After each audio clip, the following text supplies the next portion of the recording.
Good morning friends, মই বিক্ৰম আপোনালোকে চাইছে মোৰ ইউটিউব চেনেল বিকি বৰ্মন। এতিয়া আছোঁ মই পথাৰত আৰু পথাৰৰ পৰাই মানে আজি ভিডিঅ'টো আৰম্ভ কৰি দিলোঁ।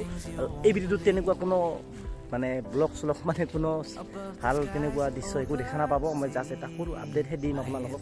মানে ইমান দিন হৈ গ'ল মই ভিডিঅ' দিয়া নাই, ইউটিউবত অহাও নাই, কাৰো মানে মেছেজ ৰিপ্লাই কৰিব পৰা নাই। গ্ৰুপতো বহুতে মেছেজ কৰিছে, ফোন কৰিও সুধিছে কি হ'ল তুমি ইউটিউব বাদ দিলা নেকি। মই বাদ দিয়া নাই, মানে কৈয়ে দিলোঁ কথাটো। আৰু মানে ভিডিঅ'বিলাক নিদিয়াৰ কাৰণ হ'ল মই যে বলবম দিছিলোঁ তাতে বহুতখিনি এক্সপ্ল'ৰ কৰিছিলোঁ, সেইবিলাক ভিডিঅ' মই আপোনালোকৰ মাজত দেখুৱাব পৰা নাই।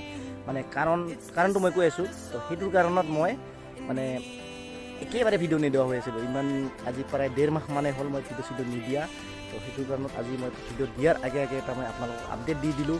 আৰু এতিয়া মই প্ৰব্লেমটো কৈ আছোঁ, মোৰ ভিডিঅ' নিদিয়াৰ কাৰণ এইবিলাক বস্তু মোৰ বেয়া হৈ গৈছিলে। এইটো পেন ড্ৰাইভ হয়, ইয়াতে ভিডিঅ'খিনি গোটেইখিনি সোমাই আছে। এইবিলাক মই ৰিকভাৰ কৰিব পৰা নাছিলোঁ।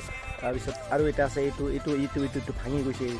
এইটো এটা OTG কিট হয়। এইবিলাক ভাঙি যোৱাৰ ফলত মই ভিডিঅ' আপোনালোকৰ মাজত দিবলৈ পৰা নাছিলোঁ। আৰু এতিয়া মই অলপ লাহেকৈ বস্তুবিলাক ঠিক কৰিলোঁ, চবখিনি ভিডিঅ' ৰিকভাৰ কৰিলোঁ। আৰু এতিয়াৰ পৰা আপোনালোকক ক'ত কৰিছিলোঁ তাতে বলবমত গৈ মানে বিহাৰৰ ঝাৰখণ্ডত সিফালে গৈ ক'ত ফুৰিছিলোঁ, ক'ত ফুৰা নাই।